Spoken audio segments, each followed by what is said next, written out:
All right. Good evening, everybody. This is the Tuesday night online fly tying technique um, class, program, whatever you want to call it. And tonight we have a special treat. We have Gretchen Beatty, who's going to be sharing with us tonight. And I got a little bit of a bio here, and it's kind of a shared one between her and Al, so just bear with me. They're both retired telephone company executives. Today they enjoy running a family-owned business, BT's Fly Fishing Products, located in Boise, Idaho. The two partners manufacture, distribute, operate a video production studio, fly fishing and tying, of course, write and tie flies on commercial basis. They also enjoy the grandkids and keeping a close eye on their three engineer sons' blooming and blossoming careers. Both have been recognized for their contribution to Fly Fishers International.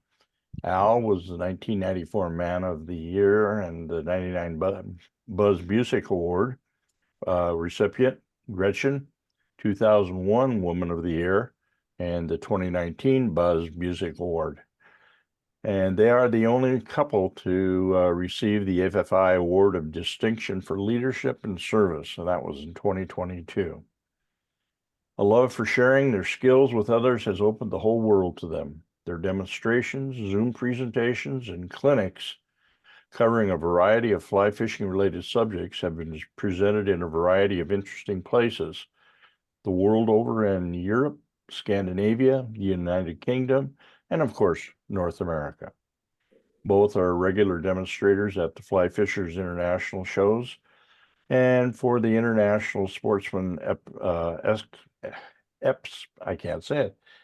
Exposition Video Theater. They are sought after program speakers for clubs, councils, and national organizations, and they're kind of our treasures of Fly Fishers International. So with that, I am going to turn the floor over to Gretchen and welcome. Could you spotlight us, please? Yep. You are co-host, so there you go. Okay. Well, tonight I'm gonna tie two flies, and what it is I'm going to tie the first fly, which we call the tough one, and so I'll be using and emphasizing techniques dealing with more natural materials. And then I will be tying the same fly, only I'll be using some synthetics and do it totally different. And I will then emphasize the difference in the techniques and how to do it that way. I thought a lot of different ways of doing this, but this just seems like to be the most efficient way. The fly that I'm going to be using is, and that's probably insignificant, except it has the skills in it that I wanted to work with, and that would be the the lime trude, because it has, I'm going to be dealing with some stretchy nylon and calf tail and a lot of different materials that I wanted to talk about. So we'll start out. Some of the techniques, what I'm going to be doing is tying it wrong first, showing you what it looks like if you do it wrong, then backing away from it and tying it using the techniques just so people can more understand why some of the things are that we're doing what we're doing. I won't do that on all of it because that would take 2 hours instead of 1 hour. Yeah. So you ready for a recipe? You ready for the materials? Let's have well, first of all, let me just hold this up so that kind of see where we're going. This is where I'm going with the first fly. Okay.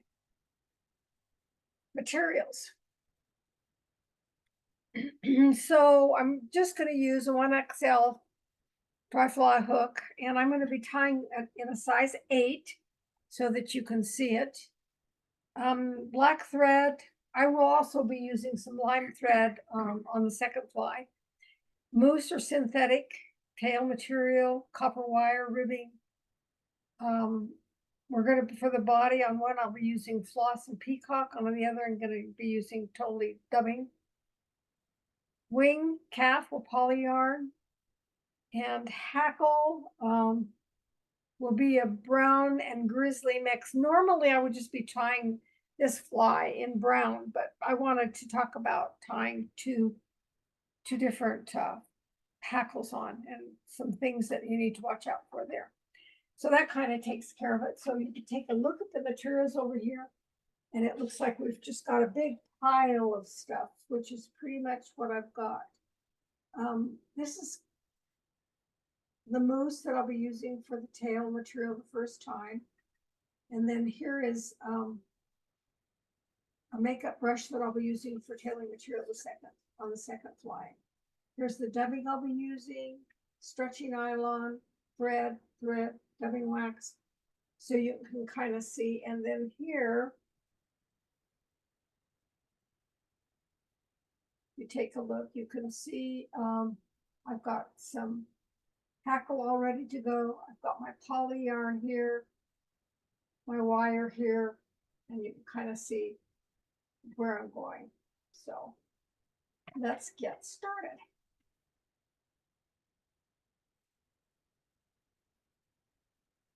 So first thing I'll do is get my black thread, and it's kind of messed up, so I'm going to have to fix it here. How that happens, but every once in a while it kind of wraps itself around. There we go. Okay. One of the things that we use as a technique is we use our placement of the base wrap as a marker for where we want to put things. So on this fly, I want to end my body materials and start with my winging and my hackle about the 1/3 back from the eye. So we'll start here with our, one of the techniques that everybody talks about, but it bears repeating, is to hold the waste material up. Helps you get a nice solid base wrap. The other thing is I put my elbow up, causes the thread to be at an angle, and I can miss the thread or the point of the hook that way. And that's something that commercial tires do a lot because it makes a speedy process. I didn't go back quite far enough, but let's just take a little bit here. I want my thread to hang just right at the throat of the barb, because that's the end of the shank. So that's another measurement that is kind of critical. Okay. The first thing we're going to do is tie on some mousse. I'll get a little piece of that. Now, I'm not going to clean this up very good. So you see all that stuff I've left on there? I'm going to try to stack that. Your stacker is over there on the.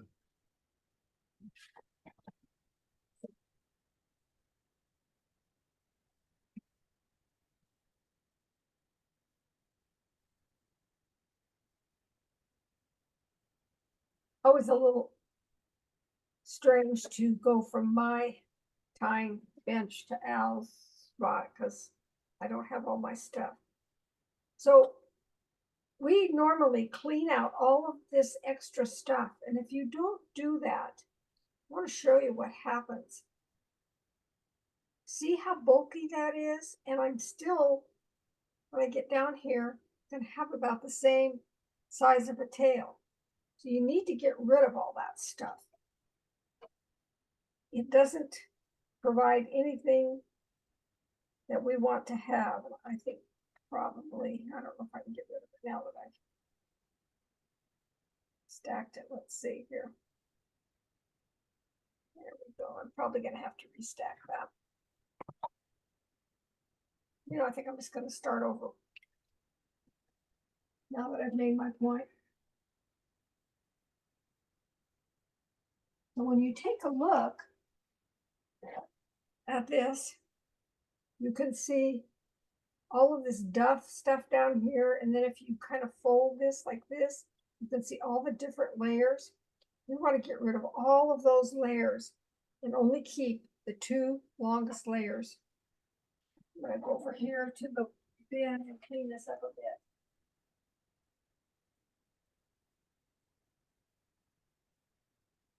Okay, now if you take a look at this,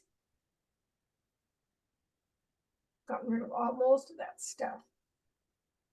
So I've just got nice, clean fibers here. So we always put the hackle and the stacker butt ends first like this, because the butt ends are even, whereas the tips are uneven. That's why we're stacking it. So it's just easier to load your stacker like this. And take it out, point it in the direction that you're going to put it on the hook. Might be having a little static issue here, but not too bad.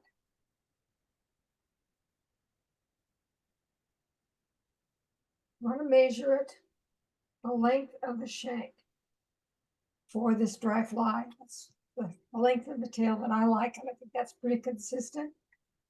That is not the length of the hook. The hook goes from the end of the bend to the end of the eye, and that would be too long of a tail. So just measure from where my thread is there to the eye. Now I'm going to hold this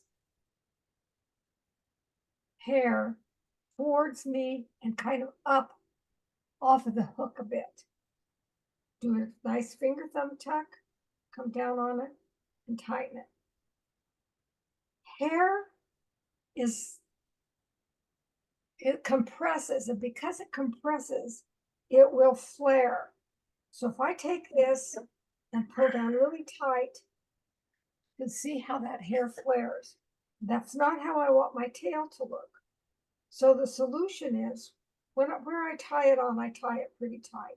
And then as I come back, I call these just holding wraps, or wraps that are going to shape it, shaping wraps, whatever you want to call them.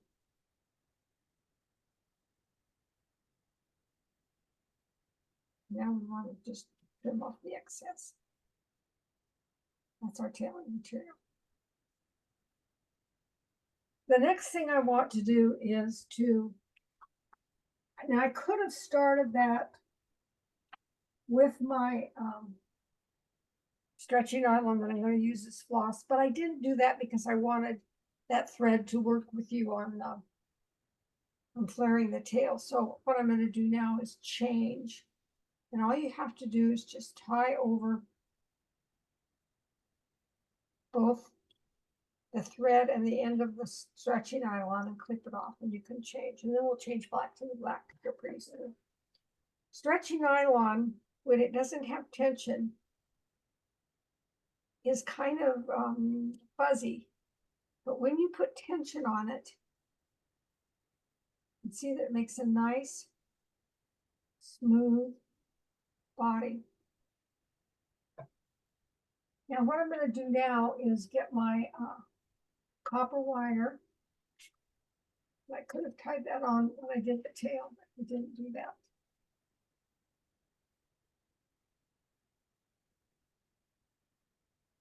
When you tie on anything for ribbing, or even like a tag or whatever, you want to hold it to the back, far side. And what that does is that as my thread or my floss comes around, the torque of that going around will move that material to the underside of the hook. And that's just exactly where you want it to be.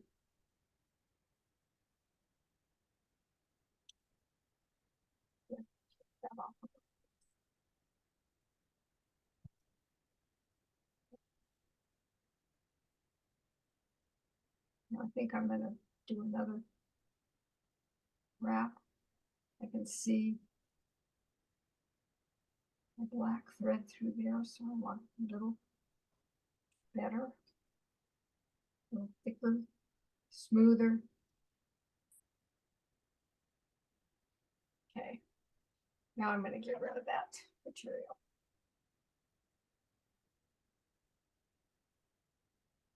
You can build up a lot of bulk if you leave it on there. I don't want to do that.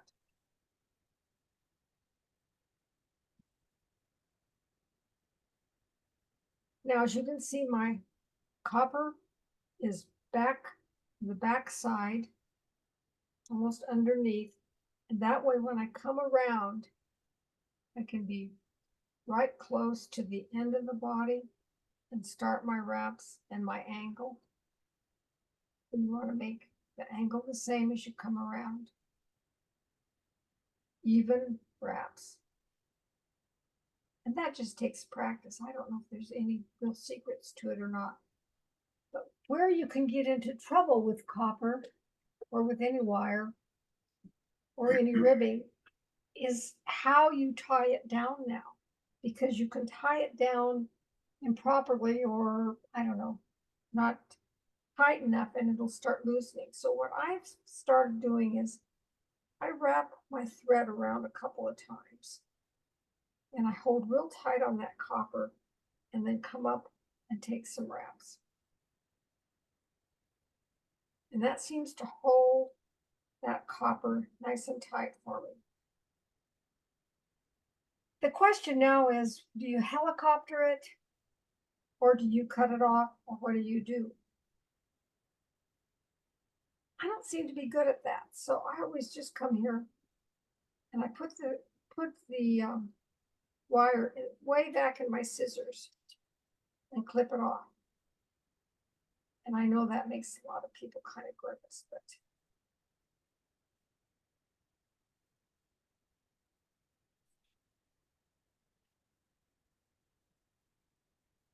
next is peacock.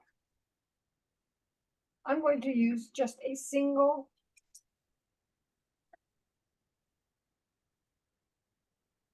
strand, or whatever you want to call it, piece of peacock. And I'm going to tie it in by the butt end, but down here, it's, if you look at it, the rachis here is pretty, or is that the rachis on this one? I don't know.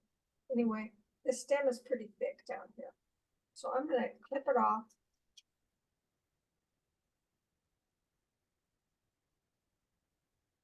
Now I want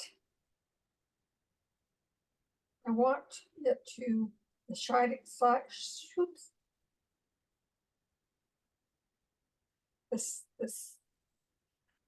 what's the Shiny word? stuff. Shiny side Any side? forward. Thank you. I don't know why I couldn't get that out. So I'm going to tie it like that and just start wrapping. Now let's pretend that it's not going to do that right for me. See, it's going to go the wrong way. What do I do to correct that? Notice that the stem is forward and the shiny side is back. What I do is I come up here and I circle around till I get it the way I want it. You just can kind of play with it. And now it's going the direction I want.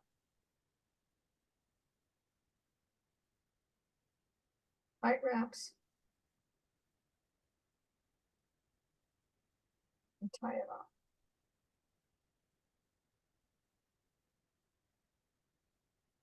If you're having trouble with peacock or with any material for that matter, my recommendation is to get a hook out, tie it on, razor blade it off, tie it on again, and just keep practicing that way. That's how you really develop your skills.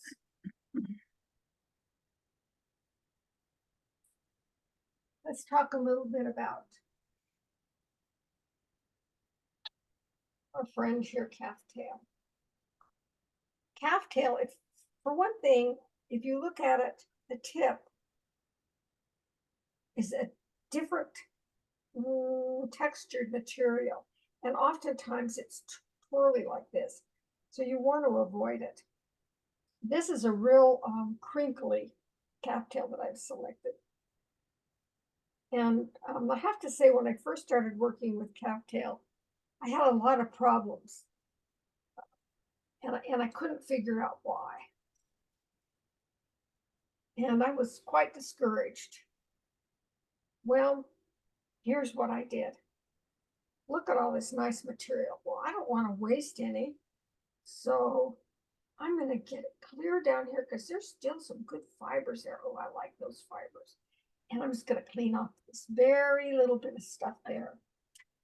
Go over to my bin and I clean that off.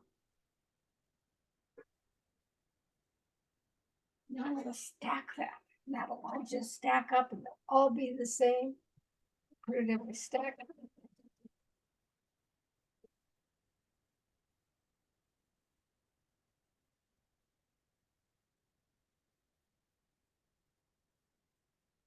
Well, I've got a lot of different stuff here. It's not all the same. Look at that. Let's see if I can tie it on. Oh. Well, I don't like the way that looks. What you need to do is get rid of all those short things. Look at that. They didn't stack. They were hiding in there. So now I've got just the two longest layers.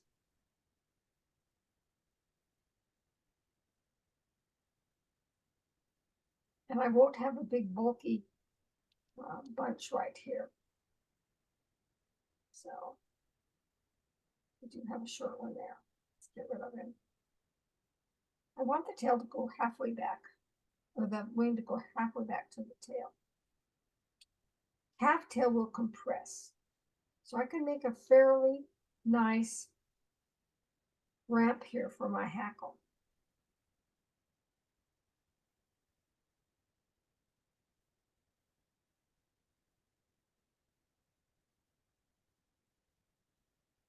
But what has happened is the body is being partially hidden, get to the other side, partially hidden by the wing, and the wing is pretty low profile. Now that may be how you want it to be, but my preference is to have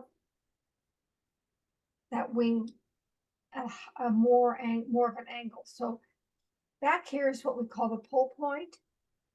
So I'm going to hold on to my wing, bring my thread around underneath the wing, and as I pull,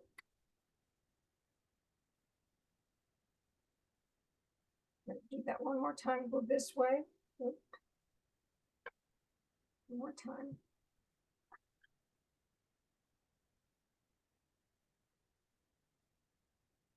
Oops, that wasn't what I wanted to do.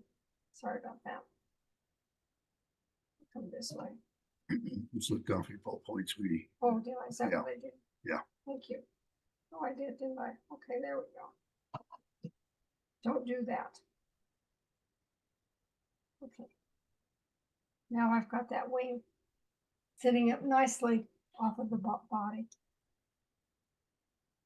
And I have a fairly decent slope here for my hackle. The temptation with two hackles, is to tie them both on at the same time and wrap them both at the same time. And I find that I can do that, but I end up with a big chunky end of the hackle. So I'm going to tie them on separately and I'm going to wrap them on separately. One of the things when you do grizzly brown mix, the brown will overpower the grizzly. So I've already got some hackle here. So we'll get a couple of them out. So the way I compensate for that is I'm gonna have 2 more wraps of grizzly than I have of brown. And the way I do that is to tie the grizzly on first, because I'll be wrapping it last. Remember that you want to have enough bare stem so that the first quarter to a half turn is going to be bare stem. So right like this. You can see that. Got a little bit long there, so nip that off. I want you to notice something. When I nipped that off, it twisted this so it's up, and I don't want it that way. So I'm going to take my thumb and just make sure it's laying down this way, at more of an angle. Okay. Same thing with the brown. Take enough off.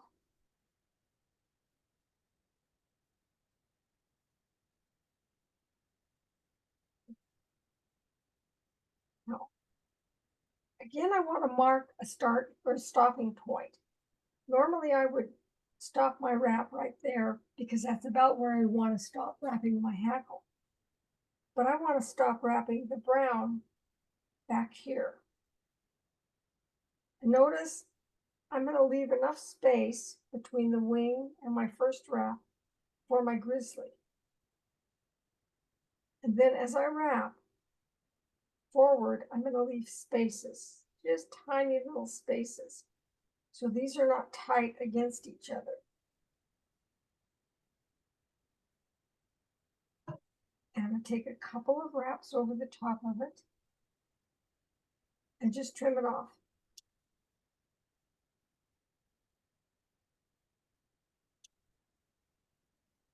Now I start my grizzly. And I will kind of work it through into those spaces that I left. Go back and forth, and that keeps you from wrapping over and capturing hackle that you don't want. 1, 2 wraps.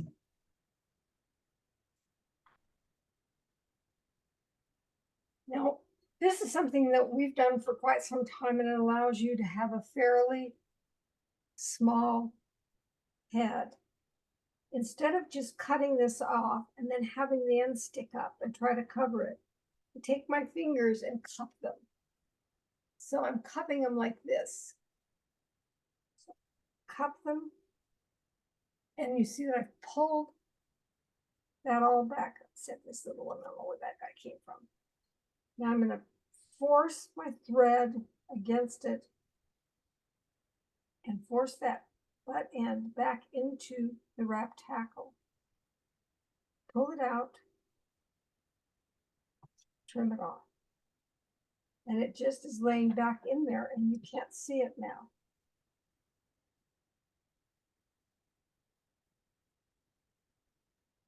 Okay.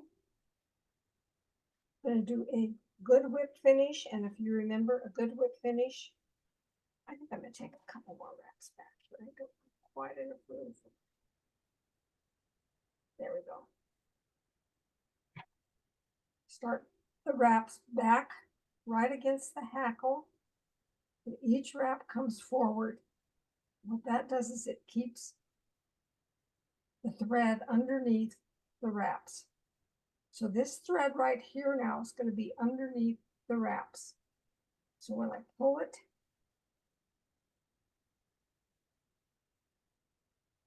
had I started back here and gone toward that way, the thread would be laying on the top. And that would be a weak point. Okay, and now I would put some had cement on that. Does anybody have any questions? Yeah, I've got a question here from Pat Reeves. Do you ever trim one side of the stem a little so so first wrap doesn't trap the hackle? No, I don't, because I just simply leave bare stem. I could, but when you're tying commercially, that little change would take a little extra time, I think, to judge that. So I just take spare stem off both sides, and that way I'm not trapping it. Okay. There was one other question from Sherry Dalton. She was wanting to know about cutting off the wire with your scissors, and you can talk about reaching. Well, yeah, when you're tying commercially, you think of seconds as being important.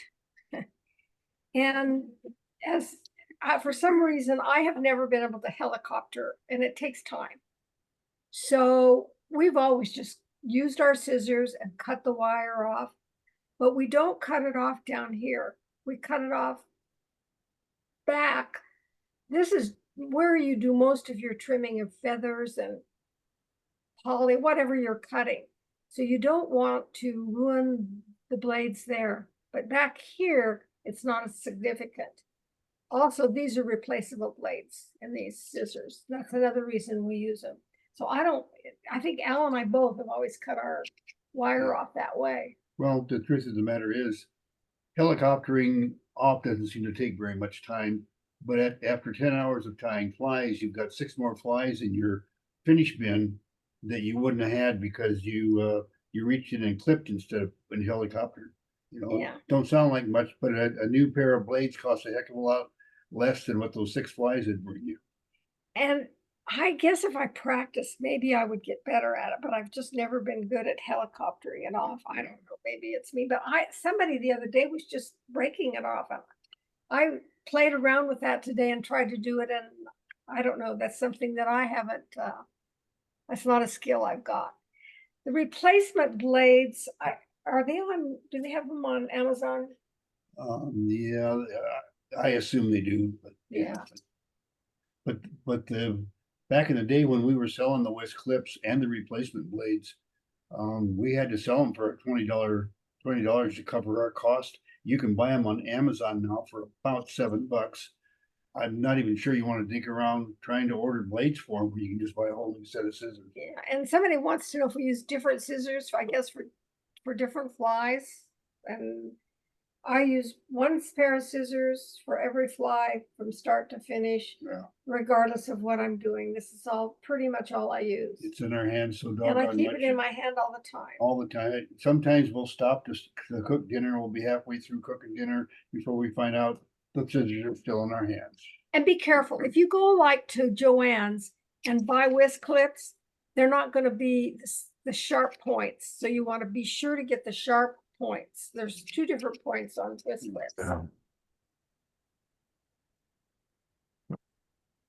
Any other questions? Oh, here we go. Neil, did you do a reverse wrap from your anchor point around the wing? When you were lifting the wing? Yeah. Yeah. Yes, I did. I came up reverse, and then I did it the second time around, and that brought me back to my regular wrap direction. I think That's what I thought. Thank you. Yeah. Yeah. May I You say could- something? Yeah. Thank you. I use a small nail clipper to cut wire, and it allows me to get very close. Oh, I bet And it I don't does. damage my scissor. I have a $50 scissors. Yeah. Yeah, if I had $50 scissors, I think I wouldn't be cutting wire either.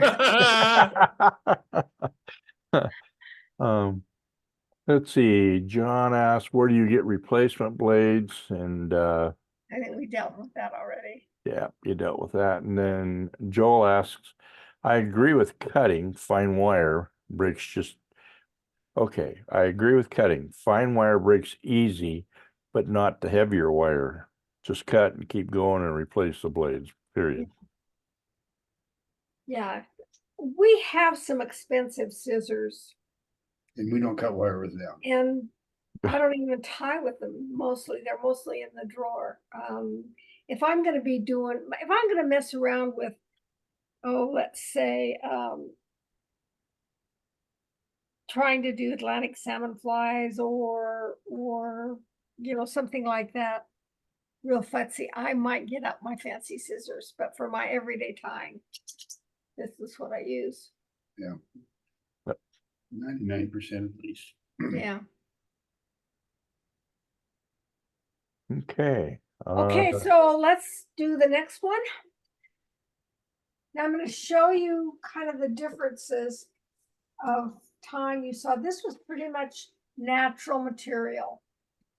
So the next fly I'm going to tie is with some more synthetics.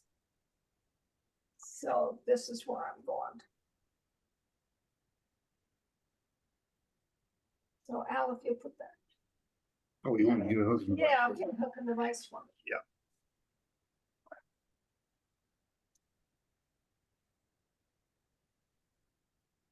One of the differences is that synthetics don't compress like the natural fibers, most synthetics. And I don't want to say everything all the time, always, but so what I'm going to use for the tail is this wonderful makeup brush. And I got this idea actually from Paul. Yeah, Paul in Australia. Paul in Australia, because he has trouble getting the kind of hair that we get, and that's what he uses for his tailing material. So I thought, what a great idea. So I went shopping, and there's all kinds of colors. Oh dear, it's messed up. Just a minute. I lost my thread. And here. Here's mine. Okay, I'm gonna use Al's. Okay, thank you. So I'm gonna start the base wrap, same point, same fly. She's going to end up with a fly that looks the same, a lot easier to tie, done with synthetics, and is actually out of our box of guide flies. That's what we use on the water. Okay. So the first thing, of course, is the tailing material. So I'm going to take a little bit of this. Here's what's cool about this. I don't have to clean it. I don't have to stack it. All I have to do is just take a little bit with my scissors.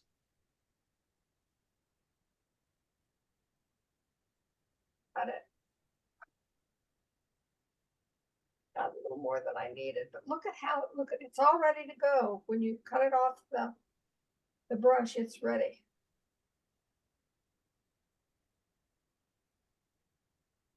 I have a tendency to, when I'm using this, to get too much, so I've got to do the twist over method, and I want that outside diameter to be about equal to the outside diameter of the eye. And you can see that I've got way too much as I twist over. So, clearing out some of that. Okay, that looks. Why do you do the twist over? Yeah, okay, I twist it. Let me take my scissors out of my hands. I twist it. And where it's twisted is where it should be kind of equal. It's kind of hard to Equal show. the diameter, circumference, whatever of the hook eye. She's trying to get a clump twisted the same size as the outside of the hook eye. Maybe this way. Okay. Maybe you could see it there like this. It's hard to see, I know, but that's pretty close right there. I can't back my hand away too far because then it kind of untwists. So, okay, so let's measure the length. Let's see if I can flare this. Not really. As you can see, there's a real difference. So I don't have to be quite as careful on how tight I'm pulling it. I do have a obstreperous piece there.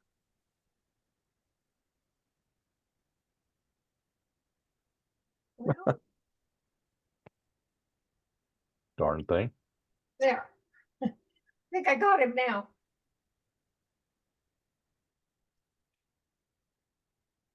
Gonna lay my scissors flat. And because it doesn't compress, I want to be more careful about getting a kind of a beveled edge on that, because it's not going to compress down like the mousse did. Okay, we're going to come back here. And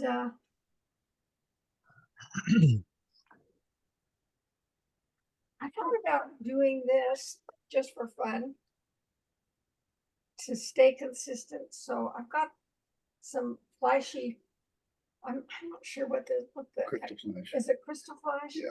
Yeah. So I'm going to tie some crystal flash on here to use as my ribbing. And just the same, I want it to be kind of coming from the back down under the side.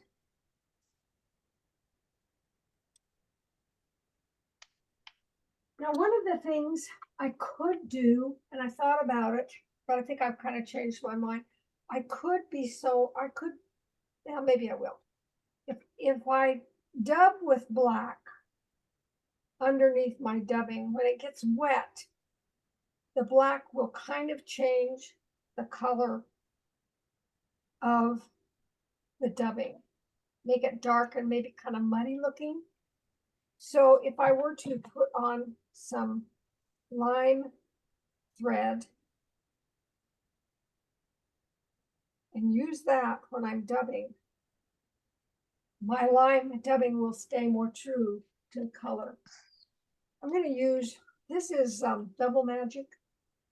And this is what, we used to make this for Gary LaFontaine. It's a nylon with some Antron fibers in it.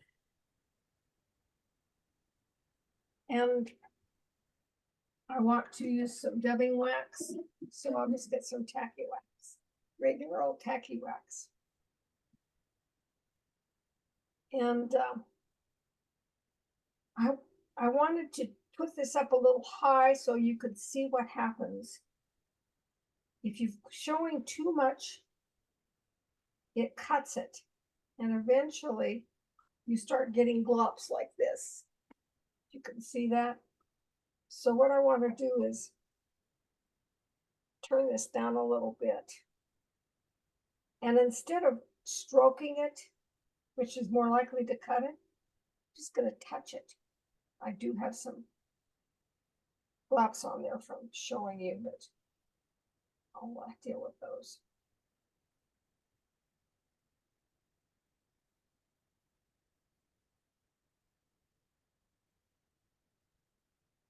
Just going to stroke this.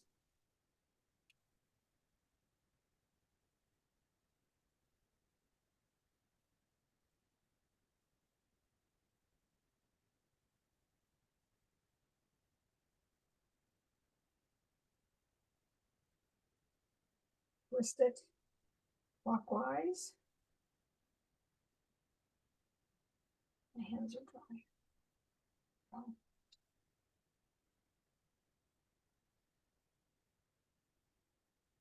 See how little it takes? It just always fascinates me how little dubbing it takes. I look at a package of dubbing and I think, gosh, that's not much material. But the reality is, it doesn't take much.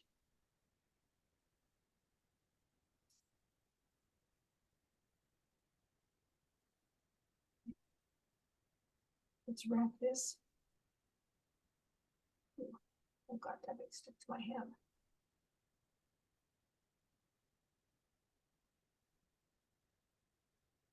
We'll put this on just like we did the line.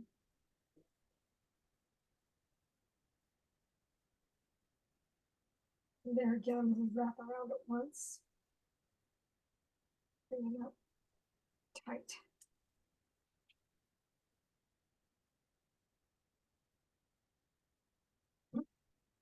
Now, instead of using peacock, I'm going to use peacock colored dubbing. It's kind of peacock colored, the best you could come up with, I guess.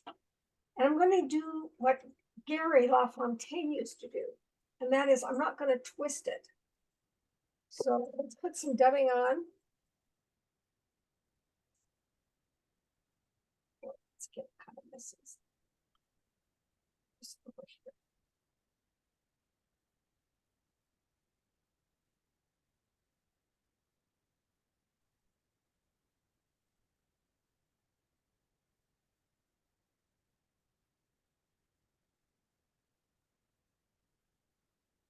See, I've got some dubbing on there. I'm just gonna make sure that this is closer. Not gonna twist it.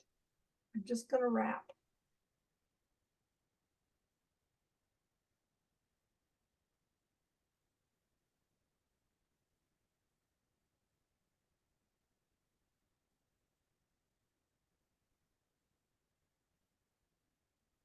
That will not come off, believe it or not. And that is gonna be more like peacock because it's fuzzy. I'm gonna go back to my black thread now.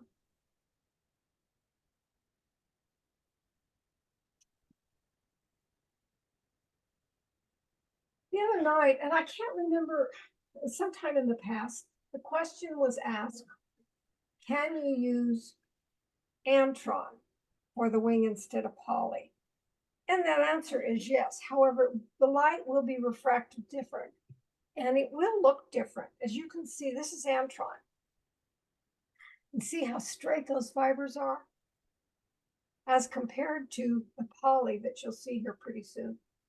That is a lot more fuzzy, so to speak. When you first cut, this is that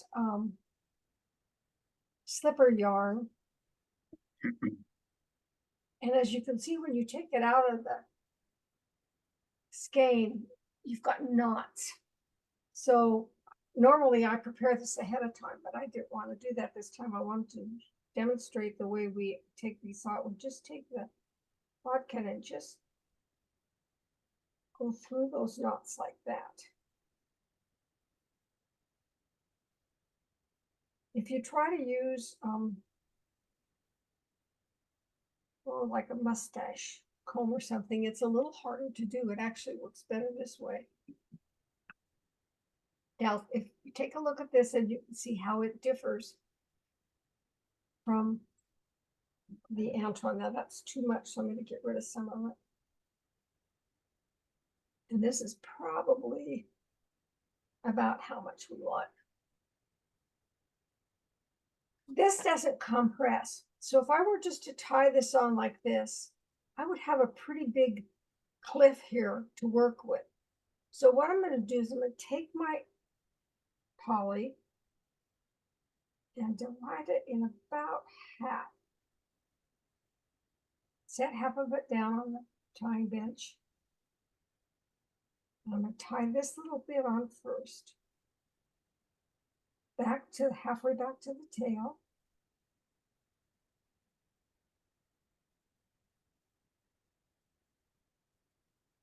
I'm going to tie it on fairly short.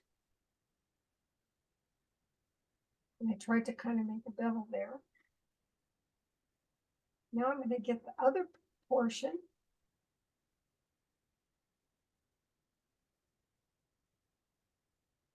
And line it up so the tips are the same distance. And I'm going to tie it closer to the eye. Now I'm going to wrap back over and join all of this so that I have a nice even slope. I think you can see that I don't have a big chunk there now. And trim that off.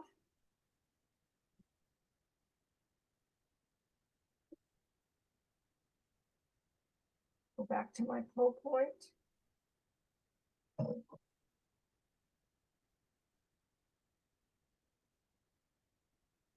I'm I'm just gonna go around that once. It's standing up pretty good.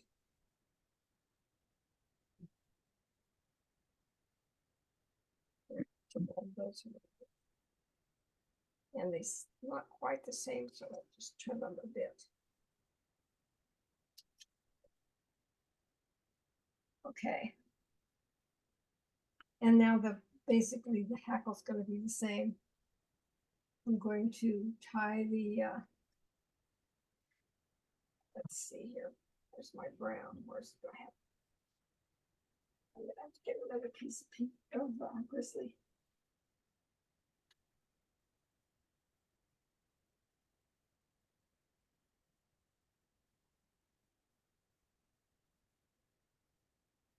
Notice again that I'm leaving space without fibers, barbules, whatever. One side of this hackle, I don't know if you can see it on the screen. You kind of, there you go. One side of the hackle is longer than the other, so it's not really the greatest hackle in the world, but we'll use it anyway. We'll make it look pretty good. We'll stop it right there. Leaving a space right there. It's a little bit of space tight against itself.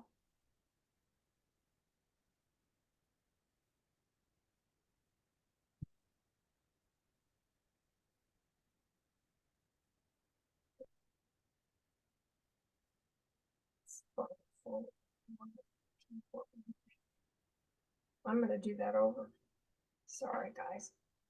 But like the way that turned out. Struggling a little bit here with all the equipment.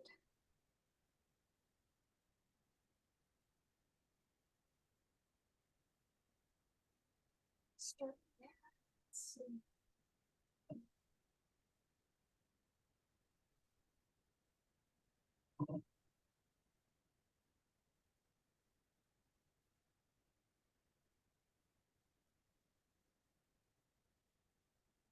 Did you see that?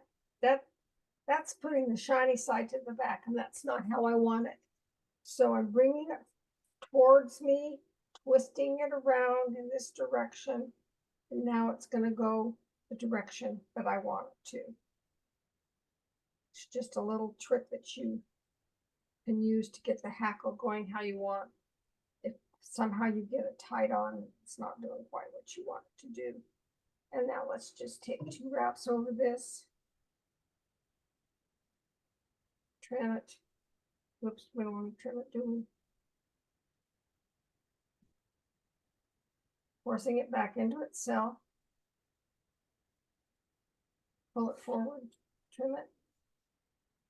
And did you notice I didn't narrate to it, but rather than clipping that feather, I went like that.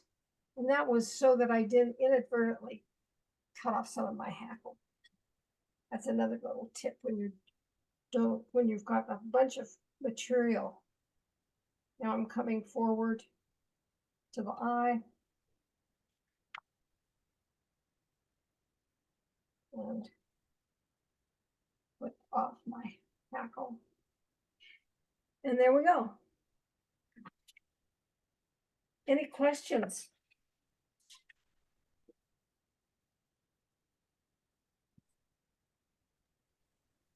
How No would that questions? fly? May I ask a How question? One at a time, guys. Somebody wanted to know brands and scissors. These are whisk clips. And somebody wants to compare the 2 flies side by side. Okay. Let's see how I can do this.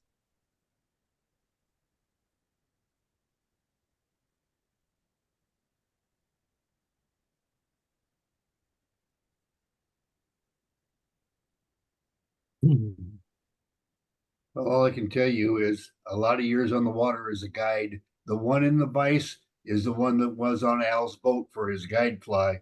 The other one went to the store to be sold.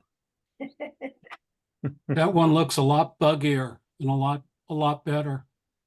It's May I ask a question? Yeah, that's Paul in Australia, yeah. Oh, and somebody wanted to know the name. And that's a lime trude. Okay, now Paul is asking a question. What, Paul?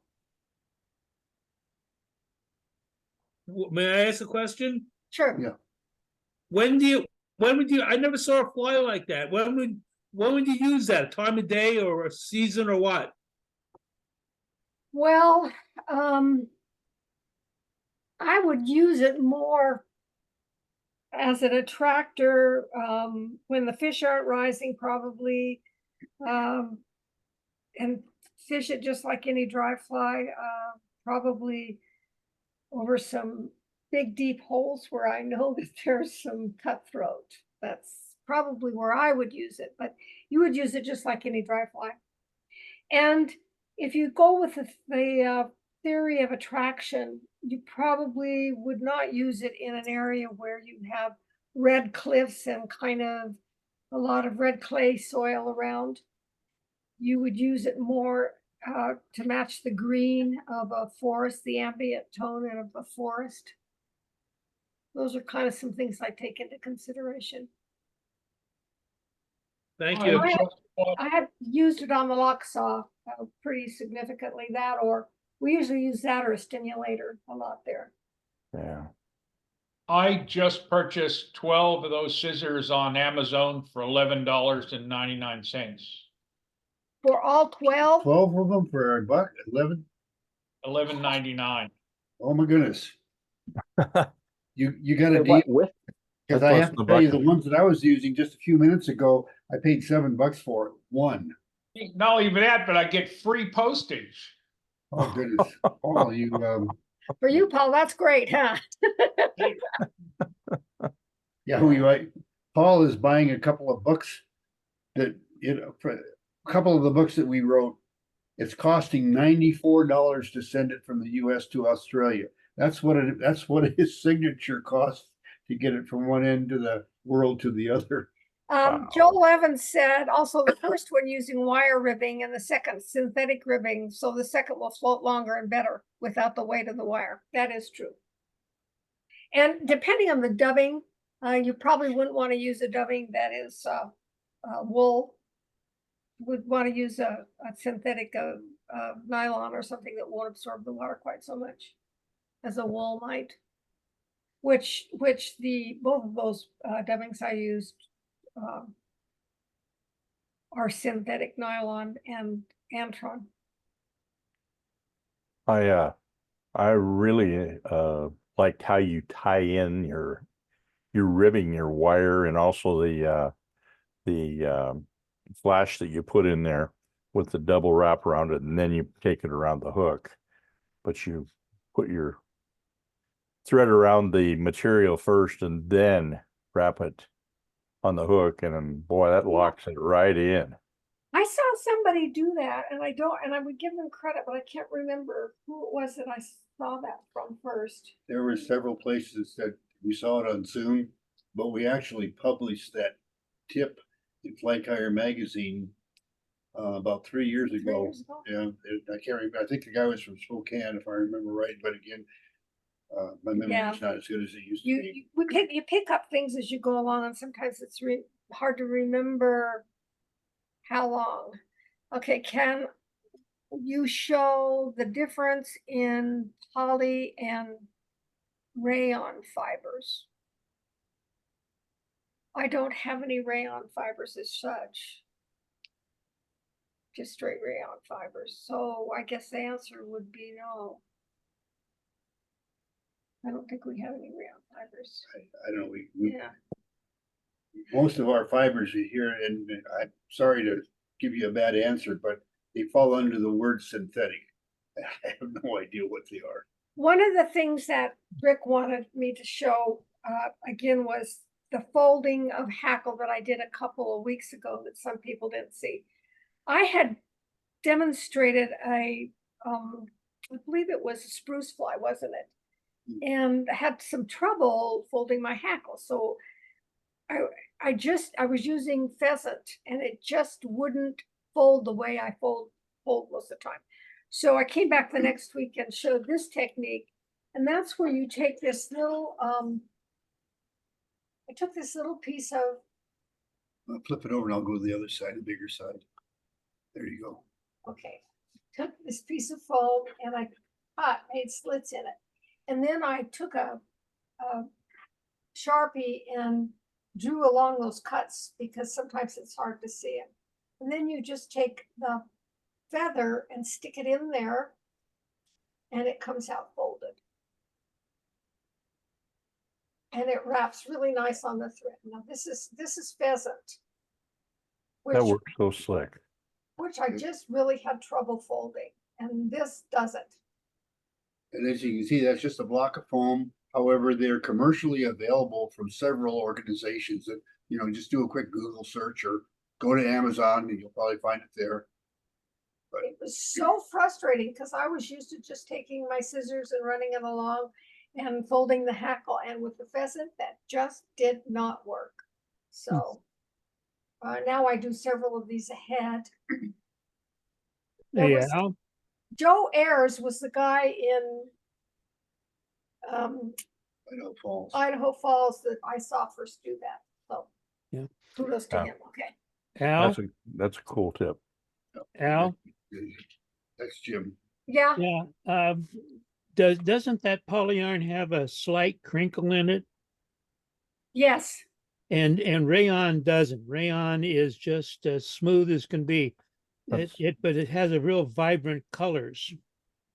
That's like the old floss. Yeah, so that's Yeah, the and I difference. think probably the Antron is the same way. It has more, you can get some really vibrant colors. You get a lot of refraction with it, but it's Yeah. pretty straight. So, yeah. Yeah, I've got a bunch of old rayon floss that I started with a long time ago. So, but you wouldn't be using that for weighing material, obviously. No, You can use it for tails on some of the British flies, Yeah. like the oh God, what's it called? It's nothing but a red floss tail and peacock curl. What is that? And somebody wants me to The red show- tag. The red tag. Oh, red Yeah. tag. That's a big fly in Great Britain. It's used a lot. I don't remember seeing that one. Yeah, I've seen Okay. Because somebody wants to show the dubbing that was used on the second fly, Do you want that in front? and that's, yeah, maybe we should go here. Go towards the, Oh, outside yeah, camera. this way. you might want to flip it over so that. there Is you that go. the peacock? Yeah. That's the Peacock Touchatron. Yeah. And that does have Antron in it. That touching technique is one thing that I struggle with. I can never get it to stick. Well, what are you using for your wax? Beeswax. That's why it's not sticky enough. Okay. You have to use a really tacky wax to make that work. I got You can some use of ours, that. or you can use what's the green one? Overton's. Overton, if you can get a hold of it. Those are two that'll work. I don't know if there's any others out there that work, but a lot of wax is made to put on your fingers, and that kind of wax doesn't work for this technique. And if Okay. you go to the plumbing store and get one of those rings that goes underneath the toilet, you've got almost a lifetime supply. Is it tacky like this? No. Yeah. Well, Overton thought that they made it, that's what he used to make his wax from. Sorry, I knew Glenn Overton personally, and he told people that, but I was there when he was making it, and that is not what was used. He Here, told you look one at this. thing. That's how That- tacky this is. Yeah, that's good wax that you got right there. Thank you, Jim. The check's in the mail. Well, I gotta make up for those zingers I did on you last time. I just said and wait. Bill Clover says that organza has interesting refractive properties too, and I don't know what organza is. That organza is the name of the fabric, but is that the name of the fiber? I think Yeah. all I know it's just the name of the product, Gretchen. I just buy it at the Hobby Lobby, and it's a synthetic. I haven't really looked in terms of what it's made from. I'd have to run down the hall and look. But Yeah. the way they make the warp and woof, it creates all sorts of little shiny spots on it, right? So, and then I did a takeoff of Al's cutout, right? And put that underneath and made a nice shiny spiky body with long spikes. Seems to wrap well because it's got, the warp and woof of the fabric. So it doesn't take a whole lot of work to hold it down. Just We a used to make couple solid. wings out of it, didn't we? Yeah. Have Yeah, done that. organza is just ribbon. That's all it is. It's just a fancy ribbon. Well, Get it it's at also, Joann's really cheap. it's Yeah. also a fabric, that It's a comes dress in. fabric. Yeah, it's also a dress fabric, yeah. Yeah. It's used in bridal gowns. Yep. Yeah, Yep. that's where we used to get it. Then you put it in wing burners to burn wings. It did a Yep. really good job. It's great for trico spinners, Yes. Um, an organza spinner. Ted says he came on late. What wax are you using? Is your technique similar to that of Gary LaFontaine? Yes, we're using the wax that I make, which is BT's wax. And we made this for Gary. When Overton stopped making wax, Gary said, "Can you guys make some wax?" And I said, "Well, yeah, we probably can," because we kind of knew a little bit about what Gary or what Glenn Overton. Glenn Overton did. So I made this, and this is the original formula, and we sent it, and Al said, "That's good." So we sent it to Gary, and Gary said, "No, I needed about 12% tackier or something." Less than about 20% stickier. So I went back, and that's super tacky. So super tacky is what we made for Gary, and tacky is what I made for Al and myself. And the difference between what we were doing when we first met Gary is we always twisted and made a noodle out of your hackle. Gary never twisted his hackle or his dubbing. I mean, he just touched and wrapped. touched it and wrapped it. You guys sell that still? Yep. Yeah, it's on the website. It's on the website. Yeah, I've been on the website, but I wasn't looking for wax, so. It's What's pretty the bad. difference? So what's the difference between wrapping it and just touching it? Well, the difference is this. Want to go to the device? Oh, it's right here. The difference is this. This is wrapped, and this is just, or this is twisted, and this is just wrapped. Front one's all fuzzy. So it's fuzzier when you do it that way. Captures a lot more light. Oh, it captures more light. And if you're doing nymphs, I really like it not twisted. And it's not even going to be part of this presentation, but we have another presentation we do on a LaFontaine technique where you incorporate that touch dubbing concept with body materials like peacock, and it's called Double Magic, which happens to be it's called Double Magic, and it puts highlights on a peacock body that will just blow your mind. I guarantee it'll blow the fish's mind. Thank you. Okay. And that Antron that we use is not like the Zelon stuff. What we use is an actual Antron fiber to incorporate in that I order special. So it's a little different. It's shinier, and I don't know why it's different. I think that is mixed with maybe something else. I'm not sure. Well, then Al, which of your dubbings is best for that double magic technique? The Touchatron or does it need to be a little bit longer? Either one. Either one, but the Double Magic is made specifically for that. But Touchatron has the same Antron in it. It's just a different fiber that we mixed it with. It's softer. Mhm. It's a little softer than the Double Magic. Yeah. Touch dubbing will also float better for a dry fly. Yeah. Okay, anything else? Any other questions, folks? Well, Very informative. yeah, it was I very was- good. Feel like It was really good. I'm not always sure that I'm getting into the weeds deep enough, but I thought maybe that was good enough. As long as we have our waders on.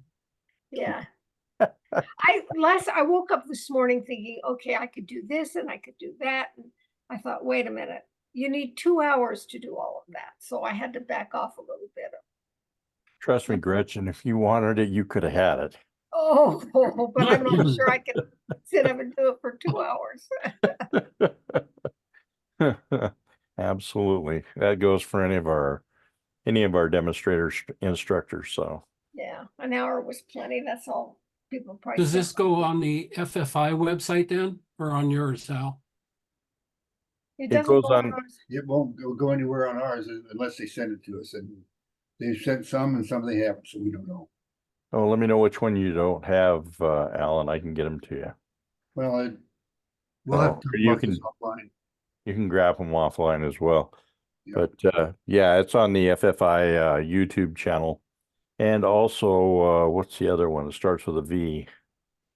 Vimeo. What's that? Vimeo. Vimeo. Yeah. Yep. So they are available out there, and like I said, if you